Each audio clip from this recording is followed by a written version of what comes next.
స్థిరపడి దీన్ని అభివృద్ధి ఈ యొక్క అవినీతిని దూరం చేయాల్సిన బాధ్యత ఉందని వారు మీకు తెలియజేశారు. అందరికీ నమస్కారం. ఈ దీపావళి శుభ సందర్భంగా అందరికీ శుభాకాంక్షలు. కొన్ని వేల సంవత్సరాల నుంచి ఇలాంటి పండుగలు మనం జరుపుకుంటున్నాం. ఆనాడు ఆ పండుగలకు ఒక అర్థం ఉండే. నరకాసురుడు ఉన్నాడు, వాడిని చంపారు కాబట్టి ఈ పండుగ పెట్టుకున్నాం. మహిషాసురుడిని చంపారు కాబట్టి దసరా పెట్టుకున్నాం. అట్లాగే విఘ్నాలన్నింటినీ కూడా జయించాడు కాబట్టి వినాయక చవితి పెట్టుకున్నాం. పంటలు బాగా వచ్చి పుష్కలంగా ఉండి సూర్యుడు ఉత్తరాయణంలోకి ప్రవేశించేటువంటి సమయం కాబట్టి సంక్రాంతి పెట్టుకున్నాం.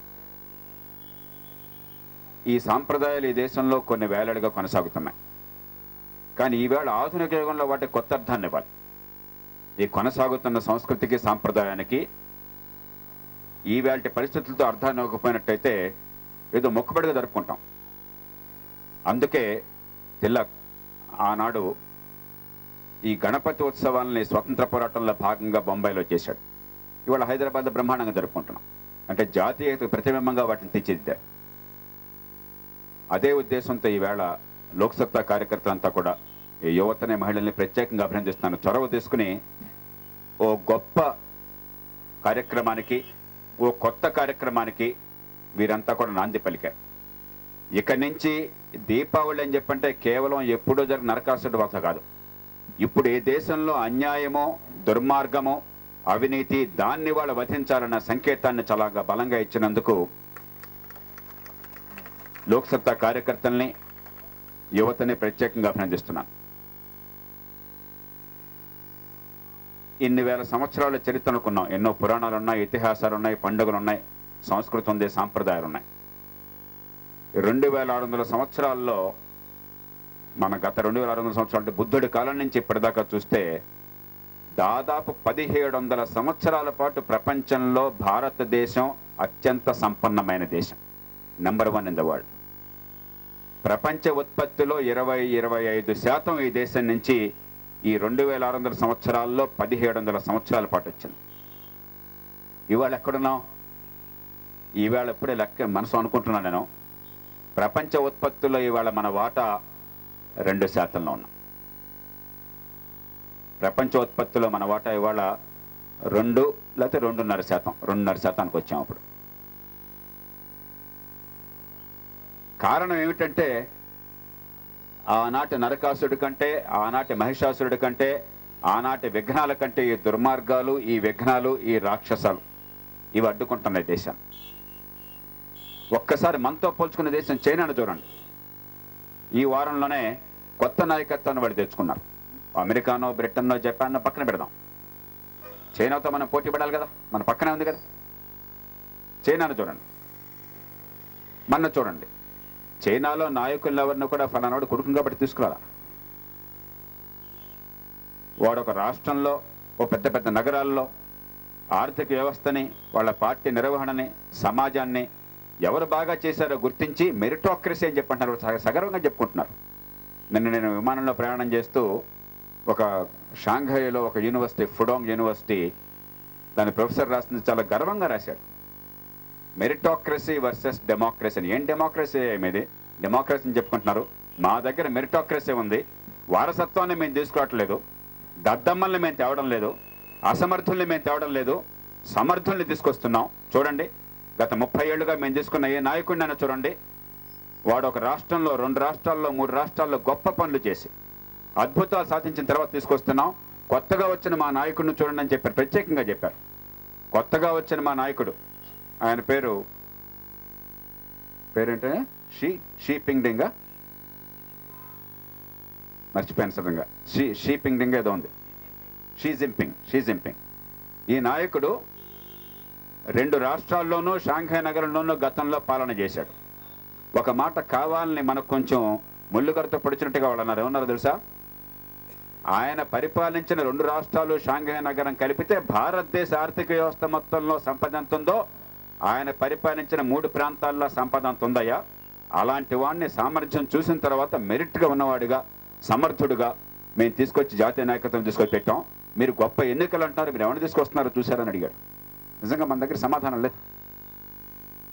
మన దేశంలో కానీ మన రాష్ట్రంలో కానీ ఇవాళ కాంగ్రెస్ ఉంది, టీడీపీ ఉంది, వైకాపా ఉంది. మా దగ్గర వారసత్వ రాజకీయం లేదు. సమర్థులకి నిజాయితీ పరులకి పీట వేస్తాం మేము. ఏ తల్లి గర్భాన పుట్టినా కూడా మా పార్టీల్లో నాయకుడు అవుతాడు, సామర్థ్యాన్ని చూసే మేము పెంచుతున్నాం అని చెప్పే సాహసం ఒక్క పార్టీ చేస్తున్న వేళలో చేస్తుందా? మరి ఇంకా చైనాతో పోటీ పడే సాహసం మనకు ఎక్కడుందండి? మాదంత గొప్ప సాంప్రదాయం 2500 సంవత్సరాలు, 5000 సంవత్సరాలు, 10,000 సంవత్సరాలు చెప్పుకునేటువంటి మా తాతలంతా కూడా నేతులు దాగారు, మా మూతులు వాసన చూడమని చెప్పానా? నిజంగా ఈ సాంప్రదాయాన్ని మనం గౌరవిస్తే, నిజంగా ఈ పండుగలకి పబ్బాలకి అర్హత ఉందనుకుంటే, నిజంగా మన చరిత్ర అంటే మన గౌరవం ఉంటే ఈ దుర్మార్గాన్ని ఆపాలి. మళ్ళీ ఈ దేశంలో మీలాంటి వాళ్ళు సమర్థులు, తెలివితేటలు ఉన్నవాళ్ళు, ఈ దేశం మారాలి, మన సమాజం మారాలి, మన ఊరు మారాలి, మన వీధి మారాలి అనుకునేవాళ్ళు, వాళ్ళందరికీ నాయకత్వం వచ్చే పరిస్థితి కావాలి. చైనాలో అట్లా జరిగితే అమెరికాలో ఈ మధ్య ఎన్నిక జరిగింది. బరాక్ ఒబామా రాష్ట్రపతి అయ్యాడు. 10 ఏళ్ల క్రితం, ఎప్పుడో కాదు, కేవలం 10 ఏళ్ల క్రితం ఆయన ముక్కు మొహం ఎవరికి తెలియదు. 10 ఏళ్ల క్రితం ఆయన ముక్కు మొహం ఎవరికి తెలియదు. దేశంలో కాదు, ఆయన నగరంలో, షికాగో నగరంలో కూడా ఆయన ఎవరికి తెలియదు. షికాగో నగరంలో ఆయన ఉన్న ప్రాంతం, ఆయన చదువుతున్న యూనివర్సిటీ, పనిచేస్తున్న యూనివర్సిటీ తప్ప మిగతా చోట్ల ఆయన ఎవరికి తెలియదు. కానీ వాడు గొప్ప నాయకుడు అయ్యాడు. అంటే సామర్థ్యం ఉంటే, నిజాయితీ ఉంటే, నీకు ఎన్ని కోట్ల డబ్బు ఉంది, ఎవడు కొడుకు అన్న సంబంధం లేకుండా నాయకుడికి ఎదిగే అవకాశాలను వాళ్ళు కల్పించారు. కాబట్టి ఆ దేశాలు అగ్రస్థానాన్ని కూర్చున్నాయి, మనం ఇక్కడ కన్నీళ్లు కరుస్తున్నాం. కాబట్టి ఈ పోరాటం ఆషామాషి కాదు, వారసత్వం కాదు, సామర్థ్యం, డబ్బు సంచులు కాదు, నిజాయితీ, ఎవరి కాళ్ళలో పట్టుకోవటం కాదు, తలెత్తుకుని ధీమాగా తిరిగి నాయకత్వాన్ని ఇవ్వటం. అలాంటి వాళ్ళు ఎదిగితే తప్ప ఈ దేశం బాగుపడదు, ఆర్థిక వ్యవస్థ పెరగదు. అందుకే ఈవేళ ఈ నరకాసుర వధకి ఆధునికంగా మనం ఇవ్వాల్సిన భాష్యం, ఈ వారసత్వాన్ని మనం చంపేయాలి. వారసత్వం ద్వారా వచ్చే నాయకత్వాన్ని చంపేయాలి. మీరు నిజాయితీగా డబ్బు సంపాదిస్తే మీ ఆస్తులు ఇచ్చేయండి, మేము కాదంటలా. మీ ఆస్తులని మేము తీసుకోవాలంటలేదు, నిజాయితీగా సంపాదించాలే కానీ మీరు అక్రమంగా సంపాదించిస్తున్నారు, దానికి మేమేం కాదంటలా. ఈ దేశాన్ని వాళ్ళ చేతుల్లో పెడతామంటే ఎట్లా? ఈ జాతి మొత్తాన్ని వాళ్ళు గుడిగం చేయమని చెప్పంటే ఎట్లాగా? ఈ బిడ్డలందరినీ వాళ్ళకి బానిసలు కొనమంటే చెప్పంటే ఎట్లాగా? అందుకే వారసత్వాన్ని సమాధి చేయాలి. ఇక రెండోది అధికార కేంద్రీకరణ. మళ్ళీ చైనాకి వెళ్ళండి, వాళ్ళకు ఓట్లు లేవు, మనలాగా స్వేచ్ఛ లేదు. ఇలా మాట్లాడుకుంటే బహుశా ఊరుకోరు వాళ్ళని తేలిగ్గా. వాళ్ళకు ఓట్లు లేవు, కానీ ప్రతి ఊళ్ళో ఎక్కడెక్కడ నిర్ణయాలు జరుగుతున్నాయి. వాళ్ళు ధీమాగా చెప్తున్నారు, ఏం డెమోక్రసీ మీది, మీదంతా ఎలక్టరల్ డెమోక్రసీ, ఏదో ఓట్లు కొని డ్రామాలు చేసి ఎన్నికల్లో నెగ్గితే గొప్ప అనుకుంటున్నారు మీరంతే. మేము అట్లా కాదు, మాది కన్సల్టేటివ్ డెమోక్రసీ. ప్రతి ఊళ్ళో, ప్రతి వీధిలో అక్కడ ప్రజలందరినీ కూర్చోబెట్టి మన డబ్బులున్నాయి, ఇవి ఏం పనులు కావాలా, ఏం చేద్దామని చెప్పని మేమంతా నిర్ణయాలు తీసుకుంటున్నాం, పని చేస్తున్నాం. అందుకే దేశం బ్రహ్మాండంగా ఉంది. మా దేశంలో ఏ వీధిలో అయినా అడగండి, ఏ ఊళ్ళో అయినా అడగండి, జనం అంతా సంతోషంగా ఉన్నారు. వాళ్ళెవరు తిట్టుకోవట్లా అని చెప్పని ధీమాగా చెప్తున్నారు. ఇవాళ మనం ఎక్కడికి వెళ్ళినా కూడా జనం తిట్టుకోవటమే కదా. మా వీధిలో జరిగే ఇవాళ నాకు ఒక ఆయన మనకు ఆవిడ చాలా తిరుతురా సార్, ఏమని, ఏంది సార్ మిమ్మల్ని ఎన్నుకుంటే ఇక్కడ సారా షాపులు ఉన్నాయి మా దగ్గర 6th ఫేజ్లో, ఈ సారా షాపులు తీసేకపోతే మీరెందుకు అని చెప్పని. నిజమే, ఆ భాషని అర్థం చేసుకోగలను. కానీ దురదృష్టం ఏంటంటే సారా షాపులు తీసే అధికారం మన దగ్గర ఎక్కడ లేదు, ముఖ్యమంత్రి చేతుల్లో ఉంది. ముఖ్యమంత్రికి ఏం కావాలా, ఎంత బ్రాంతి అమ్మితే అంత ఆదాయం వచ్చే. అప్పుడు కానీ రూపాయి బియ్యం, 2 రూపాయల బియ్యం, లేకపోతే ఫ్రీగా బియ్యం, లేకపోతే ఫ్రీగా కరెంటు, మరొకటి అని చెప్పి జనాన్ని పిచ్చగాళ్ళుగా మార్చలేరు. కాబట్టి మీరేమన్నా చెప్పండి, మేము మాత్రం సారా అమ్ముతూనే ఉంటాం. మన బడి పంతుల్ని బదిలీ చేయాలని చెప్పంటే, ఎక్కడో మారుమూల గ్రామంలో పంచాయతీలో ఉన్న బడి పంతుల్ని బదిలీ చేయాలని చెప్పంటే ముఖ్యమంత్రి దగ్గరికి ఫైల్ వెళ్తుంది. నిజంగా వెళ్తున్నాం ముఖ్యమంత్రి దగ్గర. 3 ఏళ్లకు ఒకసారి, 2 ఏళ్ళకి ఒకసారి వచ్చేటువంటి సోకాల్ కౌన్సిలింగ్ ఏదో పెడతారు. అది తప్ప మిగతా టైంలో ఈ టీచరు, ఆ టీచరు కోరుకుని అక్కడికిక్కడికి బదిలీ కావాలని కోరిన, ఆ ఊళ్ళో ఈ ఊళ్ళో జనమంతా కోరుకున్నా కూడా ఆ ఫైల్ ముఖ్యమంత్రి దగ్గరికి పోవాలి. ఎంత సిగ్గుచెట్టు. ప్రపంచంలో ఎక్కడ అట్లా లేదు. మన దేశంలోని జంషెడ్పూర్లో చూడండి, అక్కడ టాటాసు ఆ జంషెడ్పూర్ పట్టణాన్ని నగరం నిర్వహిస్తున్నారు. మంచినీళ్ళు మీరు ఆ ట్యాపుల బట్టుకు తాగొచ్చు ఆ పట్టణం. మళ్ళీ ఏ భయం లేకుండా బాటిల్డ్ వాటర్ కొనుక్కోవాల్సిన అవసరం లేకుండా ట్యాప్లో మంచినీళ్ళు తీసి తాగేటువంటి ఏకైక నగరం భారతదేశంలో జంషెడ్పూర్ నగరం. ఆ టాటా స్టీల్ ఏర్పాటు చేశారే జంషెడ్పూర్. వీధి దీపాలు కానీ, రోడ్లు కానీ, డ్రైన్లు కానీ, సివరేజ్ కానీ, పార్కులు కానీ అన్ని అద్భుతంగా నడుపుతున్నారు. ఈ మొత్తానికి ఖర్చు ఎంతో తెలుసా? ఏ సమస్య ఉన్నా కూడా ఒక్క ఫోన్ కొడితే చాలు, ఎమ్మెల్యే ఎక్కడ, ఎంపీ ఎక్కడ, వీళ్ళ ఆఫీస్ ఎక్కడ, ఎవరైనా ఎక్కడలా ఒక్క ఫోన్ కొడితే చాలు కాల్ సెంటర్. ప్రపంచంలో అందరికీ మనం కాల్ సెంటర్లు పెడుతున్నాం. మన దేశంలో మన వాళ్ళకి కాల్ సెంటర్లు పెట్టలేము. ఒక్క కాల్ సెంటర్లో ఫోన్ చేస్తే ఆ సమస్యను వాళ్ళు నోట్ చేసుకుని వెంటనే ఎవరు ఏ పని చేయాలో వాళ్ళకి పంపించేస్తారు. ప్రతిదానికి టైం పీరియడ్ పెట్టారు. ఆ టైంలో పని చేయకపోతే వాళ్ళు భరతం పడతారు. ఈ మొత్తం చేయడానికి ఖర్చు అవుతుందంత తెలుసా? జంషెడ్పూర్లో తలసరి 2,000 రూపాయలు, కేవలం 2,000 రూపాయలు తలసరి. ఇందాక సోదరుడు చెప్పాడు శివాజీ, మన రాష్ట్రంలో 18,000 రూపాయలను ఖర్చు పెడుతున్నారు తలసరి. ఒక్కొక్క మనిషి పేరుతో ఆడ మగ పసిపిల్లలతో సహా 18,000 రూపాయలు ఖర్చు పెడుతున్నారు. దీనిలో 10వ వంతు 2,000 ఖర్చు పెడితే జంషెడ్పూర్ అంత అద్భుతంగా ఉంటే ఎందుకంత మనం కన్నీళ్లు గార్చాలా? నేను రాజభవన్ రోడ్డు మీద చూస్తుంటే ఈ మరి పండగ కాబోలు అక్కడి నుంచి కొంచెం పంప్ చేసి పైపు నుంచి వాటర్ తీసుకొచ్చి ఒక చిన్న సైజు ఫౌంటైన్ లాగా చేశారు. ఆ నీళ్ళు ఎట్లా ఉన్నాయని చూస్తే పరమ భయంకరంగా ఉన్నాయి. ఎందుకని హుస్సేన్ సాగర్ నీళ్ళు, హుస్సేన్ సాగర్ నీళ్ళు మన నగరం అట్లా తగలడింది. ఆ 2,000 జనానికి ఇచ్చేసి 10%, ఏ వీధికా వీధి, ఏ వార్డుకా వార్డు, ఏ పంచాయతీకా పంచాయతీ, మీ ఊళ్ళో పనులు మీరు చూసుకోండాయా, తప్పు చేస్తే తాటవలుస్తామని చెప్పంటే ఈ దేశం సుభిక్షం అవుతుంది. జంషెడ్పూర్ లాగా అవుతుంది. జంషెడ్పూర్ గొప్ప రాష్ట్రంలో ఉన్న దేశం కాదు, నగరం కాదు. దేశంలో అధ్వాన్నంగా ఉన్న జార్ఖండ్లో ఉన్న నగరం. గతంలో బీహార్, ఇప్పుడు జార్ఖండ్. కానీ అక్కడ కూడా నందనవనంలాగా వెలిసింది. ఎడారిలో ఓఎస్ఎస్గా ఉంది. ఎందుకని అధికారం జనం చేతికి వచ్చినప్పుడు అక్కడ పనులు అక్కడే చేసినప్పుడు, పైన పాట్నాలోనో లేకపోతే ఢిల్లీలోనో ఎవడో పెత్తనం చేయకుండా ఉన్నప్పుడు ఏం జరగడం సాధ్యమో జంషెడ్పూర్లో రుజువైంది. అందుకే అధికార కేంద్రీకరణ దెబ్బ కొట్టాల. ఇది కేవలం ఊరికే మాట వరుస చెప్పేది కాదు. ఈ దేశం బాగుపడాలని చెప్పంటే జరగవలసిన ఇవి ఎన్నికల్లో అక్రమాలు, అవినీతి అన్నమాట మన వాళ్ళ. ఎందుకంటే అక్కడి నుంచి మొదలైంది అసలు అవినీతి అంతా కూడా. ఎలక్షన్ జరిగితే 10 కోట్లు 5 కోట్లు, కొన్ని చోట్ల 25 కోట్లు ఖర్చు పెడితే ఓట్లు కొంటే ఇంకా నీతి అక్కడ, ప్రజలకు మంచి జరిగేది అక్కడ. మనం అనుకుంటున్నాం గొప్ప ప్రజాస్వామ్యం అని, వాళ్ళందరూ నవ్వుతున్నారు ఈ దేశాన్ని చూసి. మన ఉప ఎన్నికల్లో కేవలం ఒక్క నియోజకవర్గంలో 80 కోట్లు ఖర్చు పెట్టారు ముగ్గురు కలిసి. 80 కోట్లు. ఏడాది 9 నెలల భాగవతానికి, అసెంబ్లీ ఉప ఎన్నికకి 80 కోట్ల రూపాయలు. ఇంకా వీళ్ళు నీతిగా ఎలా పాలిస్తారు? దీనిలో కాంగ్రెస్, టీడీపీ, వైకాపా ఒక్క పార్టీ దూరంగా ఉందా? ఒకళ్ళ మించి ఒకళ్ళు ఖర్చు పెట్టారు. వీళ్ళు ఇంకా దేశం గురించి మాట అర్హత ఎక్కడ ఉందండి?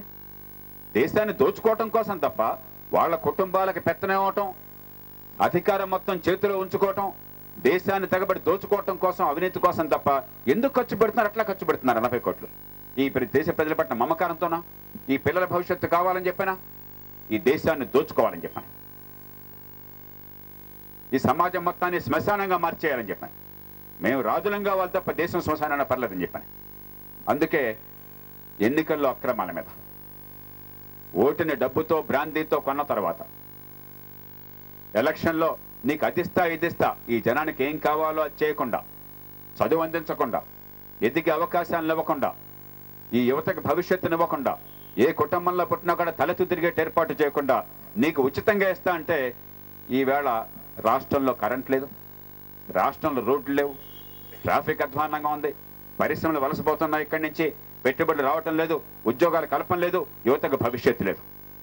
ఎట్లాంటి లోకాన్ని ఇస్తారు వీళ్ళంతా కూడా? చీకటి లోకన్నా, మళ్ళీ గతంలోకి తీసుకుపోతారా? ఉపాధి లేని లోకన్నా, రాతయుగంలో ఉన్న లోకన్నా, ఆదాయాలు లేకుండా బెచ్చగాళ్ళు అడుక్కునే లోకన్నా వీళ్ళు తీసుకొచ్చేది.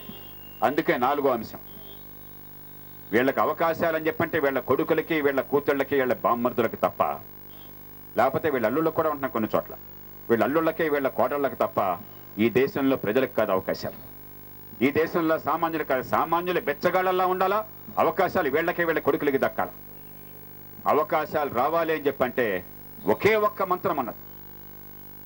ఏ కుటుంబంలో పుట్టినా సరే, డబ్బున్నా లేకపోయినా సరే, నాకు తెలివితేటలకు తగ్గట్టుగా మంచి చదువు ఉన్నది, నేను కష్టపడతాను, కష్టపడితే ఫలితం వచ్చే నైపుణ్యం చేతిలో ఉన్నది అన్న నమ్మకాన్ని కలిగించి ఆ విద్యనివ్వడం తప్ప ఇంకే రకంగా పేదరికాన్ని తొలగిస్తామన్నా కూడా వీళ్ళంతా పిచ్చి అబద్ధాలు ఆడుతున్నారు.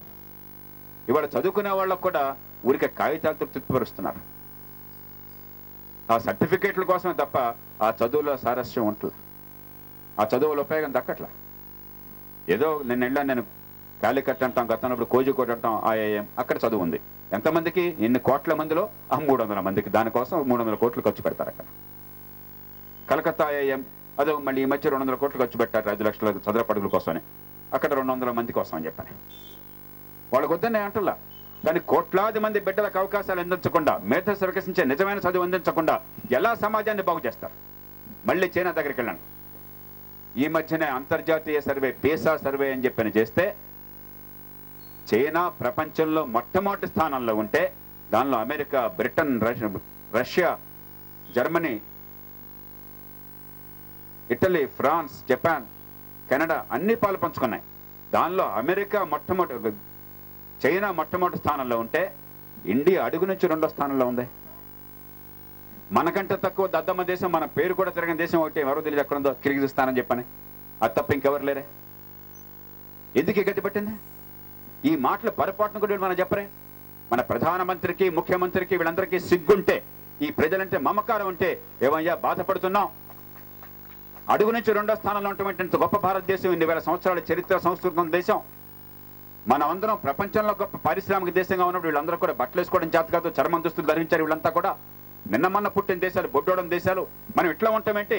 ఇప్పటికైనా దీన్ని మార్చాలని మనలో పౌరుషాన్ని పెట్టేవాళ్ళు, మన ఆత్మస్థైర్యాన్ని పెంచేవాళ్ళు, వ్యవస్థను మార్చేవాళ్ళు ఒక్కడి మాట చెప్పారండి.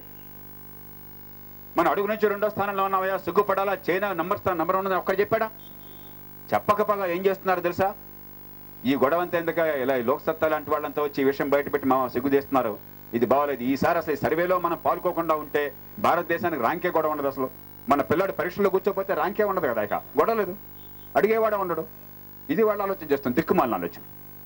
ఈ బిడ్డలు పొరపాటును బాగుపడతారేమో, ఏమన్నా తెలుసుకుంటారేమో, ఈ దేశాన్ని బలోపేతం చేస్తారేమో, వీళ్ళ పిల్లలందరికీ పోటీగా తయారవుతారేమో, ఈ దుర్మార్గులు పేచ వండుస్తారేమో, ఈ అవినీతిని అంతం చేస్తారేమో, ఈ వెధవల్ని సమాధి చేస్తారేమో అన్న భయంతో చదువు రాకుండా, విజ్ఞత లేకుండా కులం, మతం, భాష, ప్రాంతం పెట్టి తన్నుకు చావండి అని చెప్పని జనంలో తంపులు తీసుకొచ్చి విద్య లేకుండా, విజ్ఞానం లేకుండా, ఎదిగే అవకాశం లేకుండా, సంపాదించే శక్తి లేకుండా బెచ్చగాళ్ళ మారుస్తున్నారు. ప్రతి బిడ్డకి అర్థం కావాలి, రాష్ట్రంలో ప్రతి మహిళకి అర్థం కావాలి. సారాయి పంచడము, ఊరూరా సారాయి మట్టుకుందా మంచినీళ్ళు. చదువు చచ్చినా ఉండదు, కానీ రూపాయి బియ్యం కోసం తెల్లకాట్లు ఉంటాయి. బతుకులు మాత్రం బాగుపడవు, కానీ బానిసలుగా మాత్రం మారుస్తారు. పోనీ ప్రభుత్వం ఏం చెప్పినా పర్లేదే, మా బతుకు మేము బతుకుతాం. కానీ సర్కార్ అంటున్న తర్వాత మాకు కొన్ని కాగితాలు కావాలా, ఏదైనా తగ అయితే పోలీస్ స్టేషన్లో ఎఫ్ఐఆర్ కావాలా, ఈ బిడ్డ పుట్టిందని చెప్పని దానికోసం ఒక సర్టిఫికేట్ కావాలి, లేకపోతే స్కూల్లో చదువు ఉండదు, కాలేజీల్లో అవకాశం ఉండదు, విదేశాలకు పోవాలంటే వీసా ఉండదు, ఆఫీసుల్లో ఉద్యోగం ఉండదు. మంచినీళ్ళు కావాలి, డబ్బులు మేమేస్తాం. నాకు మంచినీళ్ళు కావాలా, నాకు డ్రైనేజ్ ఏర్పాటు చేయాలా, నేను చేసుకోవాలని సొంతంగా డబ్బులు ఇస్తాం. కష్టపడి ఇంత దుర్మార్గ వ్యవస్థలో కష్టపడి ఏదో సంపాదించి తినకో కూడబెట్టి నేను చేసుకుంటాను. లేకపోతే ఇల్లు కట్టుకోవాలా, ఇల్లు కొనుక్కోవాలా, ఇళ్ల స్థానం కొనుక్కోవాలా, ప్రతి పనిలో లంచమేనాయా? ఏ పని టైంకి జరగదాయా? జనాన్ని బెచ్చగాళ్ళుగా మార్చేసామాయా? అందుకే సేవల్లో అలసత్వం పోవాలి, సేవల హక్కుగా అందాలి. ఈ 5 కూడా ఆషామాషిగా తీసుకోపోకండి. ఈ దేశాన్ని మార్చుకోవాలి అని చెప్పంటే ఈ వ్యవస్థను మార్చుకోవాలి. వ్యవస్థను మార్చడం అంటే ఒక్క నరకాసురుడో, ఒక్క మహిషాసురుడో కాదు ఇవాళ ఉంది. ఈ 5 రాక్షసుల్ని అంతం చేయాలి. 5 రాక్షసుల్ని అంతం చేయాలంటే రాక్షసంగా ఉన్న పార్టీల్ని భూస్థాపితం చేయాలి. ఆ దుర్మార్గపు రాజకీయాన్ని అంతం చేయాలి. అప్పటిదాకా ఈ దేశానికి విముక్తి లేదు. నిజమైన స్వతంత్రం అప్పటిదాకా రాదు. వీళ్ళు వ్యక్తిగతంగా వీళ్ళంటే మనకేం కోపం లేదు, కానీ వీళ్ళంతా ఊపిలో కూరుకుపోయారు, దేశాన్ని ఊపిలోకి నెట్టుతున్నారు.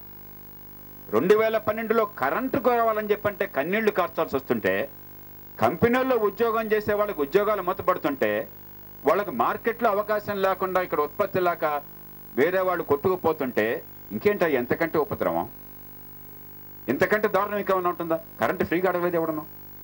అరే మేము ఉత్పత్తి చేస్తామయ్యా, ఉద్యోగం ఇస్తామయ్యా, మాకు కరెంటు కావాలంటే కరెంటు ఇవ్వడం గగనంగా ఉంటే, దేశాన్ని నాశనం చేస్తుంటే ఎంతకాలం సహిస్తుంటాం? మన ఎర్రి జనం కానీ, లేకపోతే మన మీడియా కానీ, ఈ ఎన్నికలు ఎవడు గెలుస్తాడంట?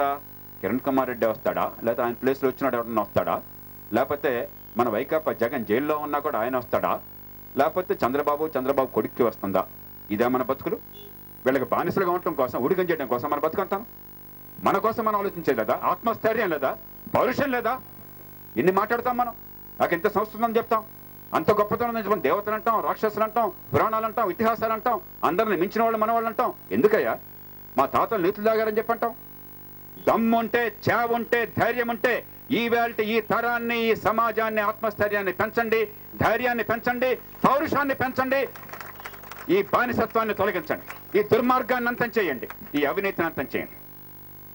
మంచి చెడో మన చేతుల్లో ఉంది, ఇంకోటి చేతుల్లో లేదు. ఎవరిని తిప్పుకునే ప్రయోజనం లేదు. మన చేతుల్లో ఉంది. ఓటు మన చేతుల్లో ఉంది, స్వేచ్ఛ మన చేతుల్లో ఉంది. దుర్మార్గుడికి స్వేచ్ఛ ఉండేవాడు వీరంగం చేస్తుంటే, విశ్వరంకంగా పెడుతుంటే మంచి వాళ్ళంతా మౌనంగా కూర్చుంటున్నారు.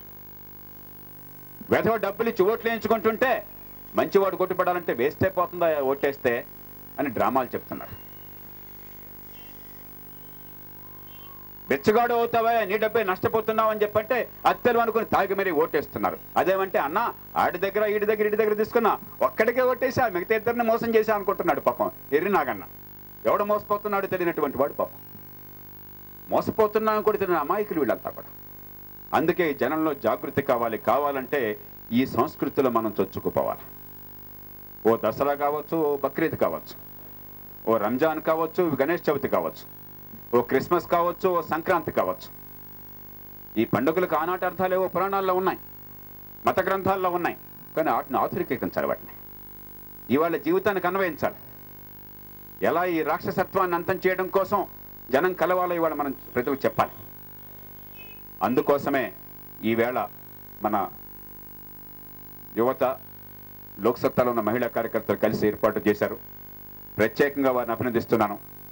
ముఖ్యంగా యువతని, మహిళల్ని కోరుతున్నా, మీరంతా కూడా ఈ భీరుత్వాన్ని వదలండి, ఈ బిడియాన్ని వదలండి, ధైర్యాన్ని తెచ్చుకోండి. ఈ సమాజం మీది, ఇది మీకు హక్కు ఉంది. మీరెవరిని యాచించక్కర్లా. మీ భవిష్యత్తుని మార్చుకునే హక్కు మీ చేతుల్లో ఉంది. ఆ బాధ్యత మీకున్నది. నాయకత్వాన్ని పొందే హక్కు మీకుంది. మీకు ఎవరో నాయకత్వాన్ని ఇవ్వటల్లా, మీరే తీసుకోవాలి. ఎవరో త్యాగాలు చేయాలి. ఇందాక జేపీఓ మరొకరు త్యాగాలు అంటున్నారు. ఏం త్యాగాలు చేయాల? నేను శుభ్రంగా దున్నపోతలో తింటున్నాను, నేను తిండి మానేట్లా, నేను హాయిగా బతుకుతున్నాను. త్యాగాలు ఏం చేయట్లా. మన కోసం మనం మన శక్తిని పెట్టుబడిగా పెడుతున్నాం. మన చుట్టూ ఉన్న నష్టాన్ని మనం చూడలేక దోమ కొడితే డెంగ్యూ ఫీవర్ వస్తుందేమని చెప్పని మనందరం జాగ్రత్త తీసుకునే ప్రయత్నం చేస్తున్నాం. సొంతంగా చేసుకుంటే చాలదు కాబట్టి 10 మంది చేసుకోవాలనుకుంటున్నాం అంతే. ఇది అందరికీ తెలియచెప్పండి. ఎవరి కోసం ఎవరం చేయటంలా, మన కోసం మనం చేసుకుంటున్నాం, మన బిడ్డల కోసం మనం చేసుకుంటున్నాం. లేకపోతే మొత్తం వల్లకాడైపోతుంది, ఖచ్చితంగా వల్లకాడైపోతుంది ఈ దేశం మొత్తం. ఈ రాష్ట్రం ముఖ్యంగా మన రాష్ట్రం దేశానికి దుర్మార్గంలో ఇవాళ ఆదర్శమై కూర్చున్నది. ఇవాళ దేశం నాశనం అవడంలో కీలకమైన పాత్ర ఆంధ్రప్రదేశ్ వహిస్తున్నది. ఓటుకింత డబ్బులు దేశంలో ఎక్కడా లేవు. అవినీతి సరే ప్రపంచంలో ఎక్కడా లేదు. ప్రపంచ చరిత్రలో ఇంత పెద్ద మొత్తంలో డబ్బులు ఇంత తక్కువ కాలంలో చేసుకున్నటువంటి ఆ అపారమైన అపఖ్యాతి ఒక్క ఆంధ్రప్రదేశ్కి దక్కింది. ఈ జనాన్ని పూర్తిగా మత్తులో ముంచేసి తాగపోయించి దాన్ని ఆదాయంగా మార్చే సంస్కృతి ప్రపంచంలో ఆంధ్రప్రదేశ్లో అంత ఎక్కడా లేదు. అన్ని ఉచితంగా ఇస్తామని చెప్పిన జనాన్ని పిచ్చగాళ్లుగా మార్చినటువంటి దిక్కుమాలిన చరిత్ర ఆంధ్రప్రదేశ్కు ఎక్కువ ఉన్నది. అందుకే మన రాష్ట్రంతోనే ప్రారంభం కావాలి. దేశంలో వినాశనానికి రాష్ట్రం పునాది వేసింది కాబట్టి దేశ పునరుజ్జీవనానికి కూడా ఆంధ్రప్రదేశ్ మళ్ళీ పునాది కావాలి. అది మన సంస్కృతి నుంచి కులాన్ని, మతాన్ని, భాషని, ప్రాంతాన్ని పక్కన పెట్టి ప్రతి భాషలో, ప్రతి సంస్కృతిలో, ప్రతి చరిత్రలో, ప్రతి సాహిత్యంలో, ప్రతి మతంలో, ప్రతి సాంప్రదాయంలో విశిష్టత ఉన్నది. దానిలోంచి మనం ఈ ఆలోచనలు తీసుకురావాలి, ఈ జనసామాన్యానికి అందించాలి. అందుకని ఈవేళ నిరాడంబరంగా ప్రారంభమైనటువంటి ఈ కార్యక్రమం, ఈ దీపావళి కార్యక్రమాన్ని ఈ సమాజంలో చైతన్యం కలిగించడం కోసం ఉపయోగించేటువంటి తీరున ప్రారంభమైన కార్యక్రమం ఈ రాష్ట్రంలో, దేశంలో ఖచ్చితంగా విస్తరించాలి. విస్తరిస్తుందని మనసారా ఆశిస్తూ ప్రతి మత సాంప్రదాయంలో ఉన్న పండుగల్ని కూడా ఆధునికతతో మేళవించండి. ఈ జనంలో చైతన్యం కోసం ఈ పండుగల కొత్త అర్థాన్ని ఇవ్వండి.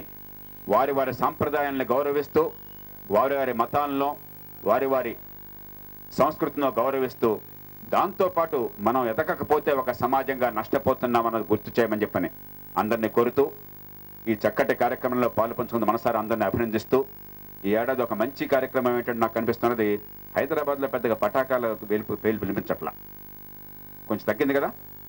నాకు అది సంతోషంగా ఉంది. అంటే గతంతో పోలిస్తే బాగా తగ్గింది. కాబట్టి సామూహికంగా ఎక్కడ వీలుంటే అక్కడ 100, 200, 500 మంది కలిసి ఒక్కచోట ఒక అరగంట ఏర్పాటు చేసుకుంటే ధ్వని కాలుష్యం తగ్గుతుంది, వృధా ఖర్చు తగ్గుతుంది, దానికే ఒక కొత్త అర్థాన్ని ఇచ్చినటువంటి చైతన్యం పెరుగుతుంది. కాబట్టి ఇవాళ మీరంతా చేసిన కార్యక్రమం ఇలాంటి చైతన్యానికి సంకేతంగా నిలుస్తుందని చెప్పి ఆశిస్తూ మరోసారి ఈ ఆధునిక నరకాసురుల నుంచి మనకు విముక్తి కలగాలని చెప్పని కోరుకుంటూ మీ అందరికీ దీపావళి శుభాకాంక్షలు తెలియజేస్తూ నమస్కరిస్తూ సెలవు తీసుకుంటున్నాను. జై హింద్.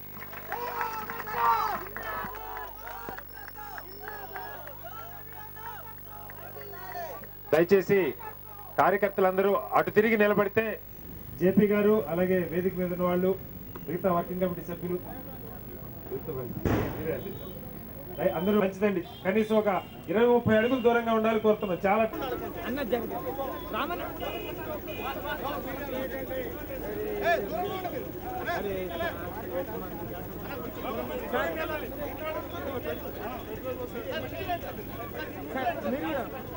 సార్ మీరు కూడా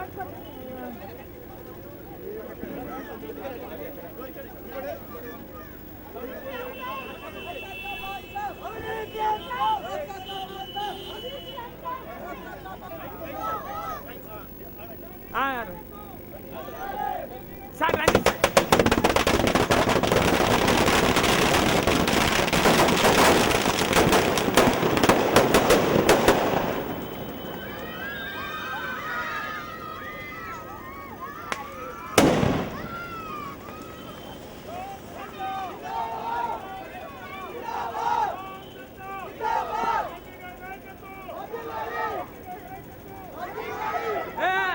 అన్న హ్యాండ్ ఉన్నాయి, ఇంకా హ్యాండ్ ఉన్నాయి.